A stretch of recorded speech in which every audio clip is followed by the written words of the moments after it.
Good morning बच्चों। कल हम लोगों ने एनएसओ का first chapter that is animals जो है उसकी थ्योरी कर ली थी। आज हम लोग उसके क्वेश्चंस कर रहे हैं। जैसा कि मैंने आपको बोला था लाइव क्लास में, जब मैं पीपीटी से मैंने आपको पढ़ाया था कि हम लोग इसके जो क्वेश्चंस है एक एक क्वेश्चन इसके एज वेल एज एनएसओ के जो एसओएफ वाली ये बुक है इसकी बुक के सारे क्वेश्चन सॉल्व करेंगे। तो हम स्टार्ट करते हैं। Let's start with first question. देखिए फर्स्ट क्वेश्चन जो आपको पता है कि इसमें एमसीक्यूज आएंगे, राइट। एमसीक्यूज का क्या मतलब होता है कि आपको चार ऑप्शंस दिए होंगे, उन चार ऑप्शन में से एक ऑप्शन कोई भी करेक्ट होगा वो आपको फाइंड आउट करना होगा। मे बी आपसे ऑप्शन में जो है क्वेश्चन में आपसे इनकरेक्ट वन पूछा जाए तो आपको इनकरेक्ट फाइंड आउट करना होगा, या फिर नन ऑफ द दिस। ये भी हो सकता है कि आपको उन चारों में से कोई भी ऑप्शन जो है वो करेक्ट ना हो तो आपको नन ऑफ दिस जो है वो मेंशन किया होगा। तो आपको क्वेश्चन ठीक से पढ़िएगा। चलिए फर्स्ट क्वेश्चन है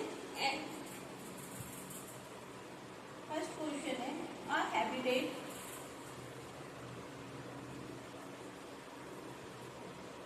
habitat is फिर डैश। तो हैबिटेट के बारे में इन्होंने पूछा है। कल हम लोगों ने जिसने भी बच्चों आप लोगों में से जिसने भी जो है लास्ट क्लास नहीं लगाई है प्लीज उसको, मेरी लाइव क्लास थी उसको मैंने पब्लिक कर दी आपके लिए, तो उसको जाके देखिएगा। तो इसमें हैबिटेट के बारे में आपसे पूछा है। अब मैं क्वेश्चन रीड कर रही हूँ, पूरा क्वेश्चन यहाँ पे नहीं लिख रही हूँ, टाइम वेस्ट होगा। तो क्या है, फर्स्ट ऑप्शन है an animals immediate natural surrounding which contains arrangement of food, water, shelter, cover and space that meets the animals need. ठीक है, ऑलमोस्ट करेक्ट सा लग रहा है। पहले और क्वेश्चंस देख लेते हैं और ऑप्शंस क्या है, क्योंकि आपको बेस्ट करेक्ट जो है वो फाइंड आउट करना होता है। सबसे बड़ी बात कंपटीशन की यही होती है कि आपको उन चारों में से मे बी जो है दो क्वेश्चन के आंसर जो है वो नियर अबाउट जो है वो करेक्ट हो, लेकिन आपको उनमें से बेस्ट फाइंड आउट करना होता है जो ज्यादा अप्रोप्रिएट होता है। ओके, तो सेकेंड है a place containing arrangement of food, water, shelter और कवर एंड स्पेस। यही हम लोगों ने पढ़ा है कि a place containing arrangement of food, water, shelter और कवर एंड स्पेसेस। ठीक है, एंड नेक्स्ट है एनिमल्स इमीडिएट नेचुरल सराउंडिंग और इन्वायरमेंट। बेटा केवल नेचुरल सराउंडिंग और इन्वायरमेंट को तो हैबिटेट नहीं बोल सकते ना। और क्या है बच्चों, the surrounding in which plant or animal grow and lives which suits their needs। जो उनकी नीड्स को कंप्लीट करे बच्चों, तो जो भी नीड्स को कंप्लीट कर रहा है। तो आपको कौन सा ऑप्शन करेक्ट वन लग रहा है, प्लीज अगर आपको समझ में आया क्वेश्चन तो प्लीज जो है उसको मार्क करिएगा, आप आंसर अपना दे सकते हैं। तो मुझे जो है इसका D1 जो है वो राइट लग रहा है। The surroundings in which plant और एनिमल्स।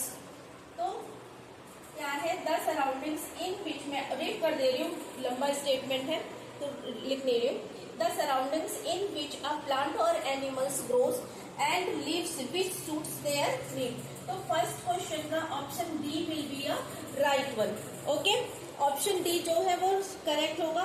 देखिए मैं क्वेश्चन रीड कर दे रही हूँ आपकी कन्वीनियंस के लिए, बट ये बुक आपके पास होगी तो जब क्वेश्चन सॉल्व करिएगा तो क्वेश्चन सॉल्व करने के बाद इससे मैच कर लीजिएगा।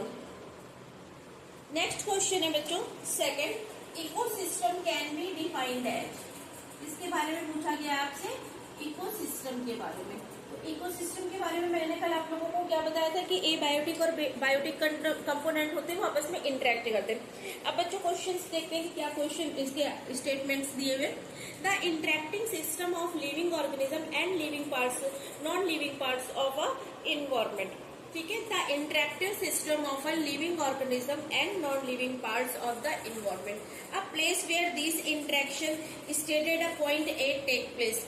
जो वो प्लेस जहाँ पे ये इंटरेक्शन होता है उसको हम बोलते हैं।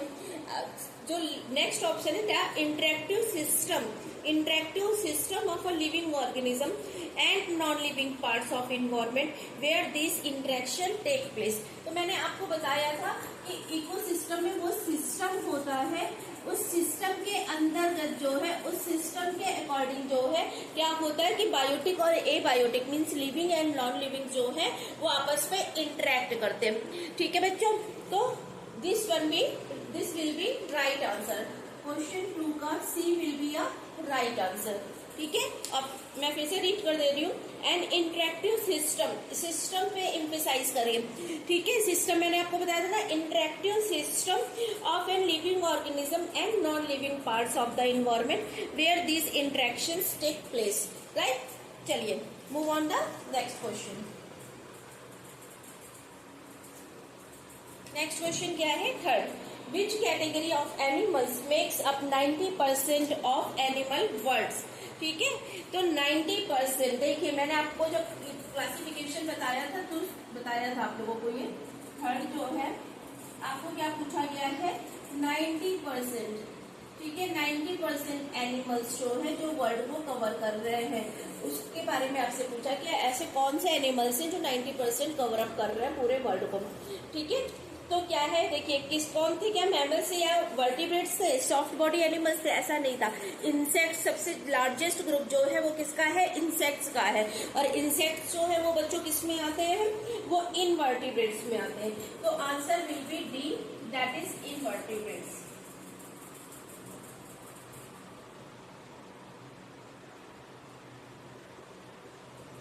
ओके, तो 90% जो है, इवन पता है मोर देन 90% जो है वो इनवर्टिब्रेट्स जो है वो कवर अप करते हैं टोटल वर्ल्ड का, जितने भी एनिमल्स है उसका। चलिए next question, that is fourth one, which group of animal have been earth the longest. देखिए आपको 4 को दिए हुए हैं, 4 में से आपको पूछा गया है कि अर्थ पे कौन सा लॉन्गेस्ट है।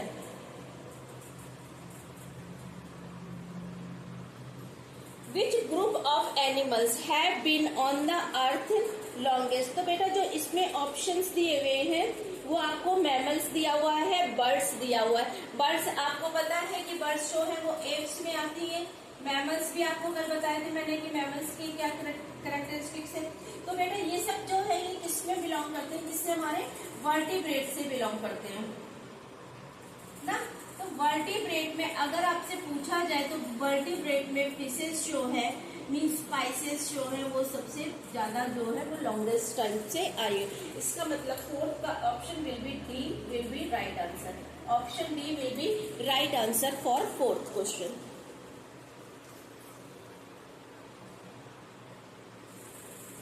Next question, fifth question, like water beetle, which other animals breathe oxygen from air and renew its supply of air on the surface। तो इसमें आपको इन्होंने क्या दिए हुए ऑप्शन दिए, लाइक वाटर बीटल, जो वाटर बीटल होती है उसकी तरह जो है कौन ब्रीथ करता है, other animal breathe oxygen from the air, कि एयर से ऑक्सीजन ले रहे हैं और रिन्यू कर रहे हैं supply of air on surface. तो बेटा देखिए वाटर बीटल है, इसीलिए कंफ्यूजिंग है, क्योंकि वाटर बीटल जो है बेटा वो उसके लिए दिया हुआ है कि एयर से ऑक्सीजन ले रहे हैं। अदरवाइज जो बेटा जो एक्वेटिक एनिमल्स होते हैं वो वाटर में डिजॉल्व ऑक्सीजन जो होती है उसको कंज्यूम करते हैं, ठीक है। तो देखिए इसमें इन्होंने ऑप्शन दिया आपको, water strider, water striders, water flea. तो बेटा option A will be your right answer. Option A will be right answer, that is बैक्सियम, बैक स्विमर, ठीक है। जो बैक स्विमर होते हैं वो भी एयर से ही जो है वो ब्रीथ करते हैं। चलिए next question, question number 6, which of the following have hearing organ on the frontal leg. देखिए मैंने आपको बताया था ना एक्सेप्शन से जो है वो क्वेश्चंस आते हैं जो थोड़ा और टाइप के होते हैं, उससे क्वेश्चंस बनते हैं ना बच्चों। तो इसमें आपसे क्या पूछा है कि ऐसा कौन सा और वो है जिसमें जो है which of the following have hearing organ, आपसे हियरिंग ऑर्गन के लिए पूछा गया है।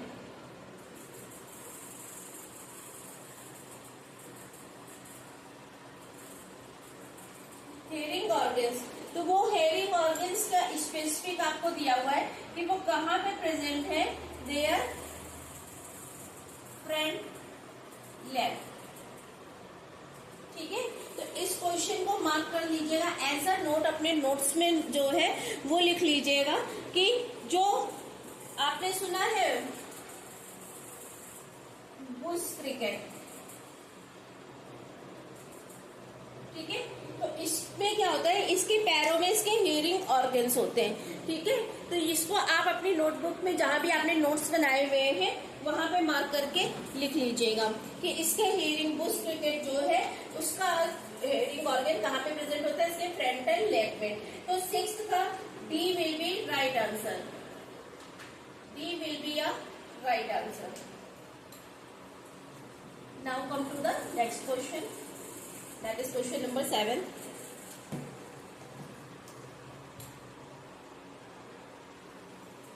Okay, who am I, find out करना है। who am I swim in swamps means दलदली जगह पे जो है मैं चल सकता हूँ। I swim in swamps, I blot my cheeks, ठीक है, मैं अपने चिक्स को ब्लॉट कर सकता हूँ। आई ड्राइव इन डैम्स, मैं डैम में चल सकता हूँ। क्रॉक इन क्रिक्स, और क्रिक्स जो है क्रॉक कर सकता हूँ। तो ये क्या है बेटा, ये है green and golden bell frog. Option C will be right answer, green and golden bell frog. Okay, question number 8, question number 8, which of the following is correct, correct match with given headings, can fly और can not fly आपको दिया हुआ है। Means इस वाले column में, column जो ए दिया है उसमें कैन फ्लाई वाला दिया हुआ है, और इसमें इन्होंने क्या दिया है, कैन नॉट फ्लाई, हाँ कैन फ्लाई। ओके, तो ऑप्शन क्या दिया हुआ इन्होंने आपको, दैट इज ईमू एंड क्रो। तो क्रो आपको पता है कि उड़ सकता है, ऐसा तो नहीं कि वो नहीं उड़ सकता, सभी जानते हैं कौवे को। कौवे की कहानी पढ़ के ही हम सब, मैं भी और आप भी, आज भी कौवे की कहानी पढ़ी जा रही है। तो स्पैरो एंड पिजन, पिजन भी उड़ सकता है, ऐसा तो नहीं कि वो नहीं उड़ सकता है। कीवी एंड ऑस्ट्रिच, ठीक है। अब लास्ट ऑप्शन दिया हुआ है, that is parrot and penguin, parrot and penguin.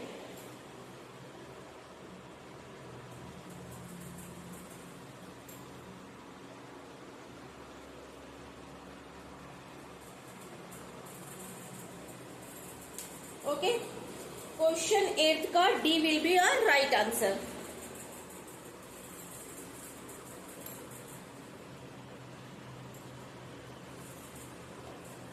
Question number 9, which of these is camouflage with its surrounding. देखिए ये क्वेश्चन तो मैं आपको पहले ही आपको ये टर्म बता दूं,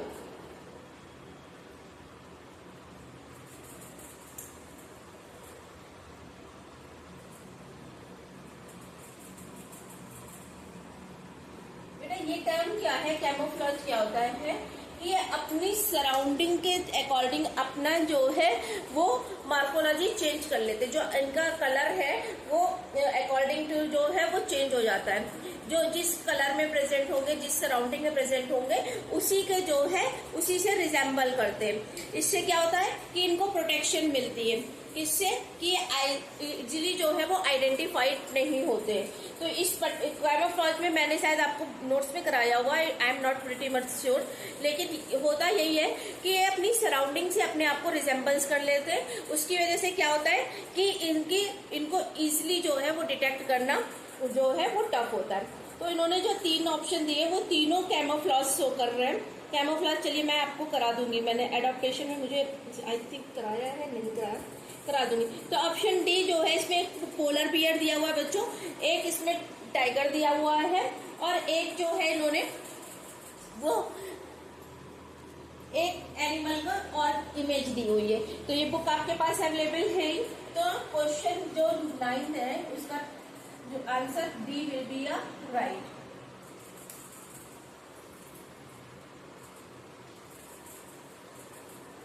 क्वेश्चन नंबर 10,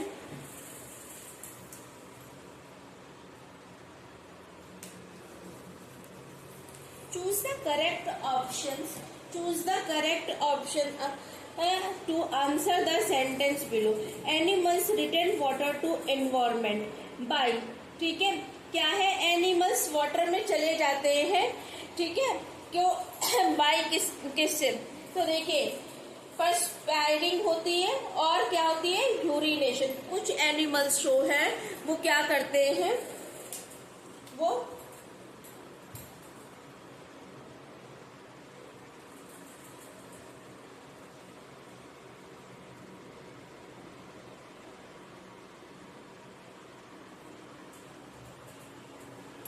यूरिनेटिंग है, सॉरी,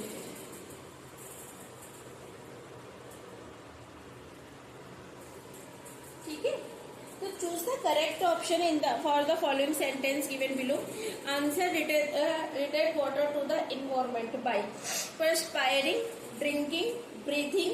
तो बेटा ड्रिंकिंग और ब्रीथिंग जो है वो इनकरेक्ट है, पर्सपायरिंग और यूरिनेटिंग जो है वो राइट है।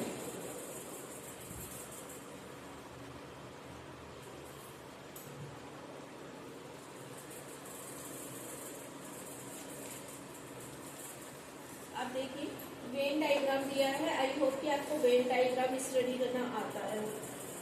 क्वेश्चन नंबर 11,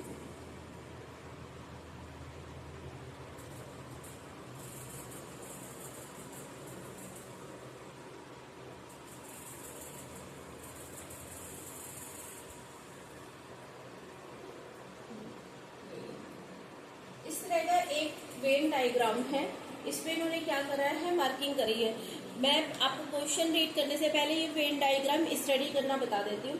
सपोज सेट कि ये पर्टिकुलर किसी चीज का सेट है, उसमें पर्टिकुलर कुछ जो है वो प्रेजेंट है। क्या प्रेजेंट है बच्चों, जैसे सपोज सेट यहाँ पे पेंसिल है, इस पर्टिकुलर जो सर्किल है इसमें पेंसिल्स को रिप्रेजेंट कर रहे हैं, तो इसमें वो सारी पेंसिल्स प्रेजेंट है, राइट। अब ये पर्टिकुलर ग्रुप जो है उसमें इरेजर प्रेजेंट है और ये पर्टिकुलर ग्रुप जो है उसमें शार्पनर प्रेजेंट है। तो तीनों अलग अलग एंटिटी है ना, तो तीनों अलग अलग एंटिटी हमें तीन सर्कल से दिखाई दे रही है। लेकिन अब इसमें देखिए, इसमें क्या है कि कुछ पोर्शन ओवरलैपिंग हो रहा है। ओवरलैपिंग पोर्शन बेटा वो पोर्शन होता है जो ये इंडिकेट करता है कि अगर, जैसे मैंने यहाँ पे बताया कि अगर ये पेंसिल है और ये इरेजर है, ठीक है, तो ये पोर्शन जो इन दोनों में ओवरलैप कर रहा है, ये पूरा पोर्शन जो है, इसका मतलब इसमें जो भी चीजें आ रही हैं, जो भी आपने थिंग्स रखी हैं, उनमें पेंसिल और प्लस इरेजर दोनों ही प्रेजेंट है। पेंसिल और इरेजर दोनों प्रेजेंट है। इस तरह से हम वेन डायग्राम जो है उसकी स्टडी करते हैं, ठीक है।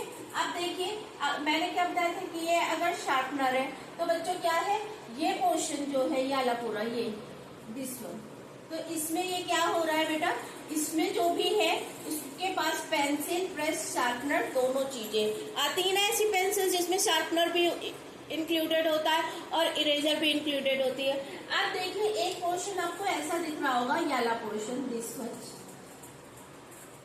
जो हमारा तीनों में जो है वो कॉमन है, तीनों में कॉमन है। इसका मतलब इसमें जो भी एंटिटी प्रेजेंट है, इसमें जो भी आइटम प्रेजेंट है, जो ये उन सेट्स को रिप्रेजेंट कर रहा है जिसमें पेंसिल, इरेजर और शार्पनर तीनों चीजें एक साथ है। सारी पेंसिल है वो पी से रिप्रेजेंट कर रहा है, ये सारी पेंसिल है, ये सारे इरेजर है, ये ई से रिप्रेजेंट कर रहा है, सारे जो है वो शार्पनर है वो एस से रिप्रेजेंट कर रहा है। लेकिन ये जो शेडेड पोर्शन है, ये पोर्शन रिप्रेजेंट कर रहा है कि इनमें जो पेंसिल आ रही है उसके साथ इरेजर भी है, इसमें जो इरेजर आ रही है उसके साथ पेंसिल भी है, ठीक है। और उसी तरह से बच्चों इसका है कि इसमें जो पेंसिल आ रही है उसमें शार्पनर भी ऐड है और इसमें जो शार्पनर आ रहे हैं इस पोर्शन में वो उसमें पेंसिल भी ऐड है। उसी तरह से सेम ये, अब ये तीनों जो सर्किल है उनका ओवरलैपिंग पोर्शन है।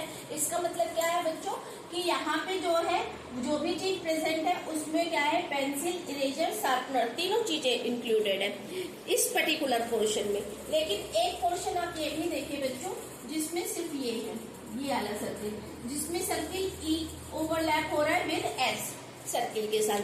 तो सर्किल ई और एस जहाँ पे ओवरलैपिंग पोर्शन है वहां पे कहीं भी पेंसिल का सर्किल नहीं है। इसका मतलब इस पर्टिकुलर एरिया में जो भी चीज प्रेजेंट होगी वो इससे बिलोंग नहीं करती है, इस सेट से, इस ग्रुप से, आइटम से बिलोंग नहीं करती है। इसका मतलब इसमें सिर्फ इरेजर और शार्पनर जो साथ में आती है वो रिप्रेजेंट कर रहा है। ठीक है, तो ये समझ में आ गया कि हम वेन डायग्राम को स्टडी कैसे करते हैं। ये बहुत जरूरी है क्योंकि आपको आईएमओ में भी, एनएसओ में भी इस तरह से क्वेश्चंस बनते हैं। अब क्वेश्चन पे आते हैं कि हमारा क्वेश्चन क्या था। बहुत ही सिंपल वे में मैंने आपको वेन डायग्राम समझा दिया है। चलिए, क्या क्वेश्चन था? एक ये सर्किल है,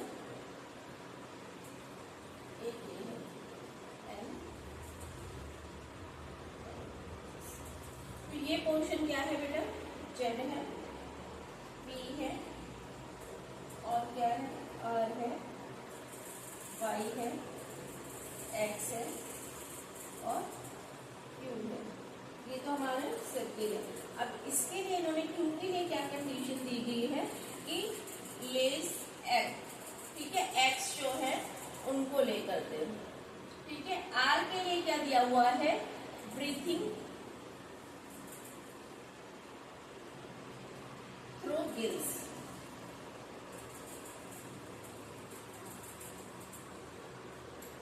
इसके लिए क्या दिया? पी के लिए ब्रीथिंग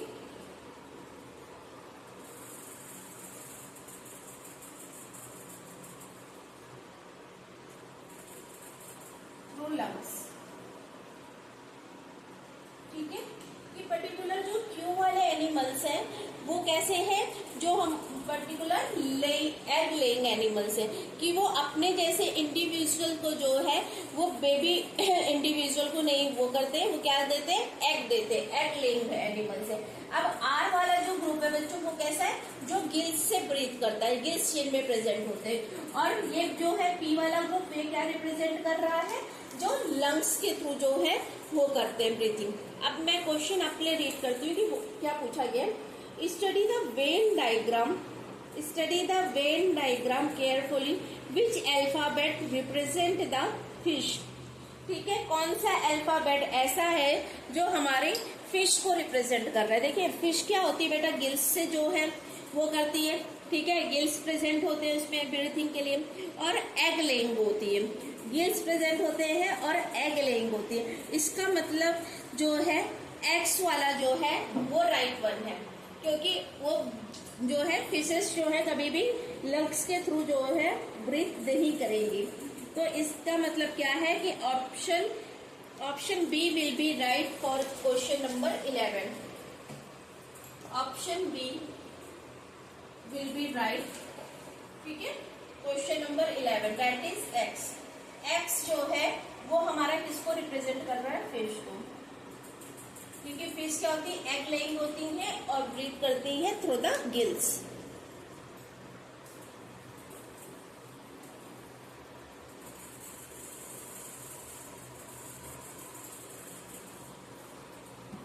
चलिए next question.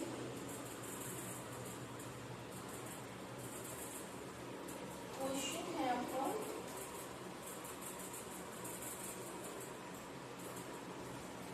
Which invertebrate is most advanced? Most advanced।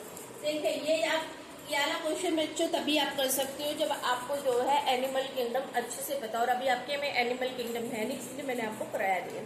ठीक है, तो इसलिए मैं इसका ऑप्शन डायरेक्टली आपको बताती हूँ ऑक्टोपस, क्योंकि इन्होंने कुछ इन्वर्टिब्रेट्स दिए हुए हैं। उस इन्वर्टिब्रेट से which invertebrate is the most advance. तो बेटा एडवांस कैसे होते हैं? जो प्रिमिटिव से मॉडिफाइड होके जो है वो एडवांस जो कॉर्डेट और उसके बीच में आएंगे, इन्वर्टिब्रेट्स के बीच में और वर्टिब्रेट्स के बीच में जो हमारा क्लास आएगा उसके बीच में जो भी आएंगे तो वो एडवांस होंगे। कि मैं आपको अभी बता दूंगी तो सिर्फ कंफ्यूजन होगा, उससे कोई आपको बेनिफिट नहीं है कि कहाँ पे जो है पॉरीफेरा है, कहाँ नाइडेरिया है, कहाँ सिलियंट्रेट है, कुछ भी इससे कोई फायदा नहीं होगा। लेकिन जो भी हिराकी में जो है सबसे लास्ट में आएगा वो कैसा होगा? वो मोस्ट एडवांस होगा। तो इसमें का जो ऑप्शन है बेटा, इन्होंने आपसे किसके लिए पूछा हुआ है? इनवर्टिब्रेट्स के लिए।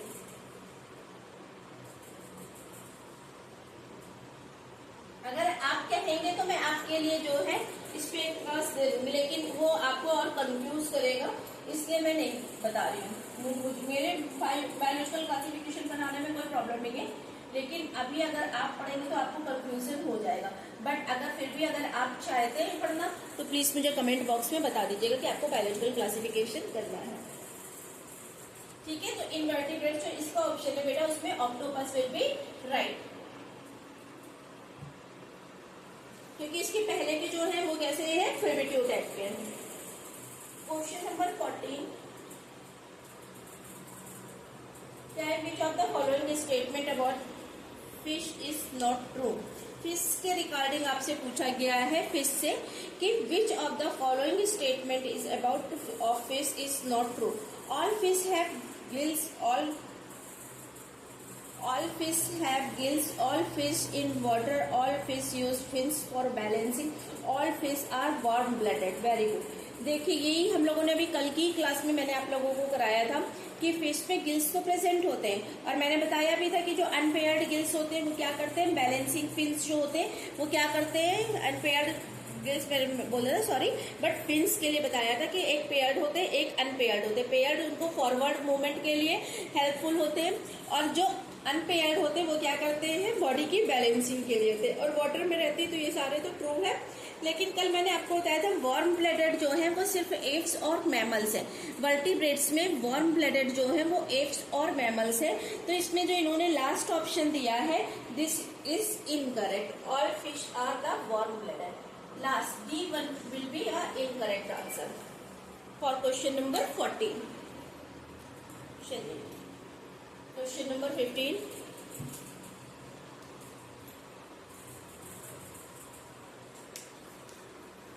क्या है question, what does the jellyfish use to catch the food. देखिए बेटा जेलीफिश जिस उससे बिलोंग करती है बेटा, उसमें क्या होती है, स्टिंग सेल्स होती है। वो स्टिंग सेल्स क्या करती है, कैच करती है फूड को। ठीक है, स्टिंग सेल्स जो है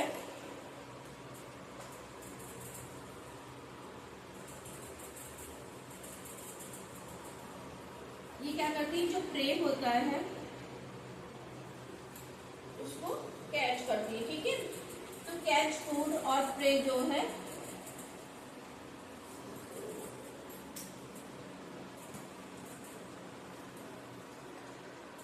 catch through the sting cells. Sting cells जो है वो कैरेक्टरिस्टिक फीचर्स है नाइडेरिया का। फिर वही बात की, अगर मैं आपसे नाइडेरिया और ये सब बोलूंगी तो आपको ऊपर से जाएगा और कोई मतलब नहीं, एग्जाम टाइम में आपको कंफ्यूज कर देगा। चलिए अब फिर से एक वेन डायग्राम से रिलेटेड जो है वो क्वेश्चन है बच्चों। क्या क्वेश्चन है, look at the Venn diagram, choose the correct option of the following. चलिए ये क्वेश्चन आप सॉल्व करिएगा, मैं आपको क्वेश्चन देती हूँ, इसका आंसर आप कमेंट बॉक्स में मुझे बताइएगा।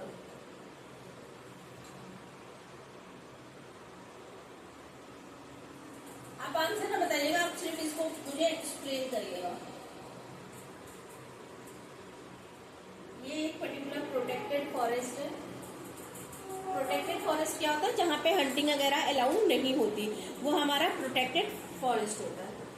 तो इसके अंडर में आता है, कौन सा आ रहा है, जिम कॉर्बेट दिया है इन्होंने, नाम आप लोगों ने सुना होगा जिम कॉर्बेट का।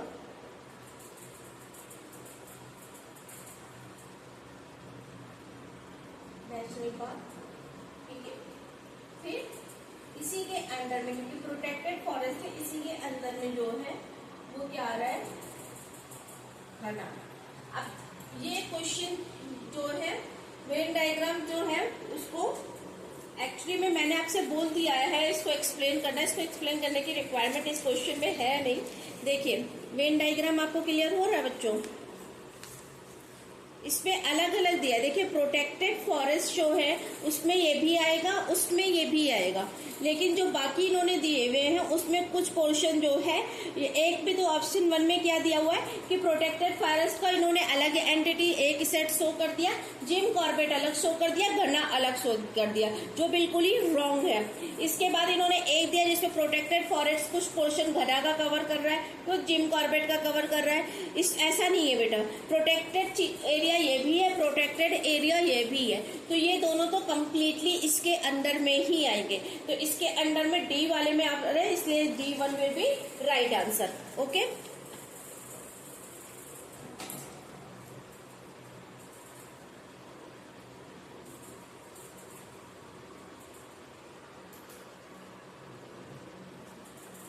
क्वेश्चन नंबर 17, क्वेश्चन नहीं, 17। Cranes and herons are long-legged, have spread toes. They are categorized as the wading birds. ठीक है, क्रेन्स आपको पता ही है बर्ड्स है ना।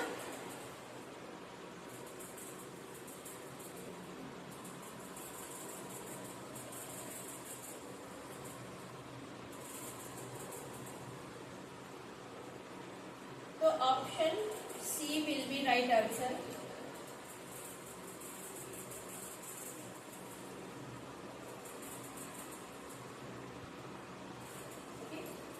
चलिए, move towards the next question, that is question number 18।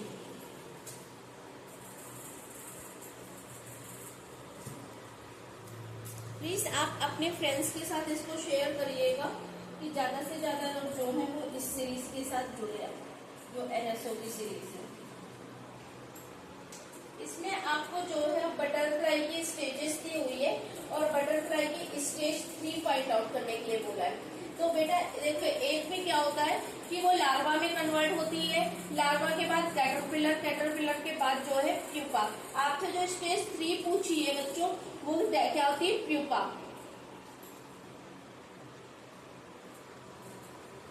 Butterfly की स्टेजेस आपने क्लास में कर रखी होंगी, इसलिए मैं नहीं बता रही हूँ। अगर जिसने नहीं कर रखी, नहीं पता है, तो आप प्लीज मुझे कमेंट बॉक्स में बता दीजिएगा, मैं बटरफ्लाई की स्टेजेस आपको मेंशन कर दूंगी।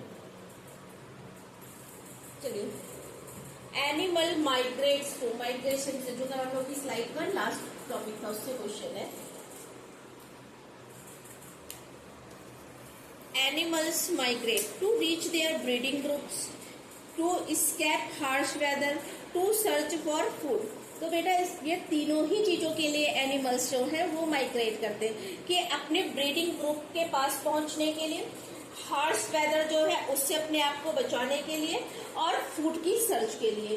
तो एनिमल्स माइग्रेट का ऑप्शन क्वेश्चन नंबर 19 का option D will be right answer. That is all of these, कि ये सारे ही सही हैं। कि माइग्रेशन किस लिए होगा बच्चों, क्यों करते हैं एनिमल्स माइग्रेट? ब्रीडिंग ग्रुप तक पहुंचने के लिए, हार्श वेदर जो है उससे अपने आप को बचाने के लिए, और फूड को सर्च करने के लिए। जब फूड की डिफिशियंसी हो जाती है पर्टिकुलर एरिया में, तब भी वहां के एनिमल्स जो है वो माइग्रेट कर जाते हैं। चलिए, नेक्स्ट क्वेश्चन है, drop some jaggery on the ground and observe it for a while. ठीक है, थोड़ा सा लेंथी क्वेश्चन है, 2 सेकंड लगेंगे। Drop some jaggery on ground and observe it for a while. New look at the following statement and mark ones that are true. तो देखिए, in the beginning only one ant come near the jaggery. In the beginning, ये first option था, option 1 था। ठीक है, option 2 क्या है बेटा? In the beginning a group of ant come near the jaggery. और थर्ड ऑप्शन क्या है? In the beginning only one ant comes near the jaggery and as the ants move they leave smell on the ground. ठीक है, and the ants move they produce light. तो light ही produce करती है, smell produce करती है। तो answer C will be a right answer for question number 21।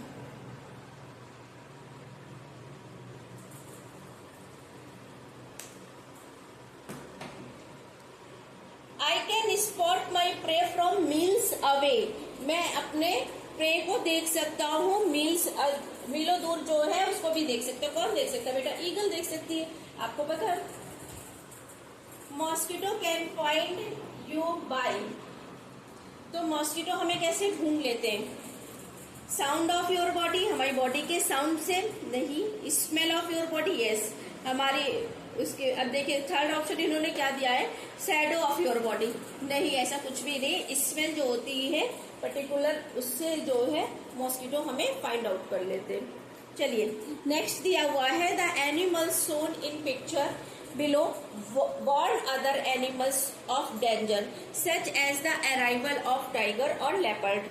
ठीक है, तो ये जो वार्न करते हैं बेटा, तो वो क्या है, प्रोड्यूसिंग सम केमिकल्स। इसमें जो इन्होंने एनिमल दिया है, पिक्चर आप देखिएगा अपने अपनी बुक्स में, एक जो है पंकी का दिया है, तो making a some special warning call होती है, उस स्पेशल वार्निंग कॉल के थ्रू जो है ये वार्न करते हैं। ठीक है, डांसिंग नहीं करते हैं। इन्होंने जो ऑप्शन दिया हुआ आपको कि सम केमिकल्स प्रोड्यूस करते, नहीं केमिकल नहीं प्रोड्यूस करते, डांस नहीं करते, कुछ वार्निंग कॉल्स देते हैं जिससे जो है वो अपने उसमें आसपास के जो और इनकी उससे है स्पीसीज से उनको वार्न कर देते हैं।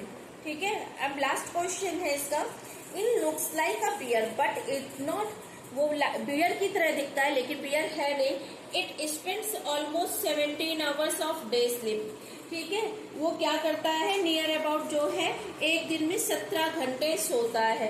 While hanging upside down on a tree branch, तो वो जब वो उल्टा लटकता है पेड़ में, hanging upside down on the tree branch, it lives for about 40 years, लगभग 40 ईयर्स तक रहता है। In that time moves around only 8 trees, और इस 40 ईयर्स की लाइफ की ड्यूरेशन में वो सिर्फ 8 ट्री जो है उनमें ट्रेवल करता है, उन्हीं में मूव करता है। Guess which animal I am? The animal referred to the above paragraph is sloth. सबसे जो है लेजी, वो स्लॉथ जो है वो सबसे लेजी। चलिए 4-5 क्वेश्चंस और रह गए इस एक्सरसाइज में, वो कंप्लीट कर लेते हैं। माउंटेन लॉयंस गिव बर्थ, ये जो है हॉट टॉपिक्स वाले जो है वो है हॉट्स वाले। Mountain lions give birth to their young ones in the spring. How does the reproductive adaptation increase the young mountain lions survival? ठीक है, क्या होता है बेटा, फूड की अवेलेबिलिटी जो है वो यंग वंस के लिए स्प्रिंग में ज्यादा होगी, इसलिए ये एडाप्टेशन इसलिए है, reproductive adaptation. The organism given below, कुछ ऑर्गेनिज्म आपको दिए हुए हैं, उसमें एक बर्ड है, एक मॉस्किटो है, और जो है कौन सा है, the organism given below are as they are. 3 organism आपको दिए हैं, इसमें से बताना है कि ये जो है क्रॉल करते हैं, फ्लाइंग करते हैं, ईट इंसेक्ट्स खाते हैं, या take care of their young ones करते हैं। तो बेटा ये तीनों जो है वो फ्लाई करते हैं। विंग्स दिए हुए हैं, विंग्स जो है इजिली रिकॉग्नाइज हो रहे हैं, तो ये क्या करते हैं, फ्लाई करते हैं। Study of given table given below which this incorrectly match. तो देखिए पोलर बियर में फर होते हैं, आउटर कवरिंग, ये तो करेक्ट है। ठीक है, टर्टल में सेल प्रेजेंट होती है, ये भी करेक्ट है कि टर्टल जो है उसमें सेल प्रेजेंट होती है। स्नेक्स में स्केल प्रेजेंट होती है, ये भी हम लोगों ने कल की क्लास में किया था बच्चों कि स्नेक्स की जो है ड्राई स्केली स्किन होती है। और जो ऑप्शन है करेक्ट ऑप्शन है, मीन्स है वो इनकरेक्ट है, लेकिन इस क्वेश्चन के लिए वो करेक्ट ऑप्शन है, that is leopard feather. Leopard में जो है वो पंख प्रेजेंट होते, ऐसा नहीं होता। ठीक है, चलिए which of following animals breathe through gills. तो आपको इन्होंने क्या दिया हुआ है, एक क्रैब दिया हुआ है, एक फिश दी हुई है, एक स्लॉथ दिया हुआ है, और एक स्नैक दिया हुआ है। तो बी और सी जो है, क्रैब और फिश जो है वो गिल्स के थ्रू जो है वो क्या करती है, ब्रीथ करती है। What is the adaptation by which the grasshopper protect itself from the eaten by predator? Camouflage. बताया था आप लोगों को कि अपनी सराउंडिंग के साथ रिजेंबल करते तो उनको इजीली जो है वो प्रेडेटर फाइंड आउट नहीं कर पाता है। इसके साथ ही हम लोगों ने इस बुक की सारी एक्सरसाइज कंप्लीट कर ली है। ठीक है, अब एनएसओ की जो एसओएफ की वर्कबुक है उसको भी हम लोग क्वेश्चंस करेंगे। अभी की क्लास जो है मैं यही ओवर कर रही हूँ। Thank you, have a nice day.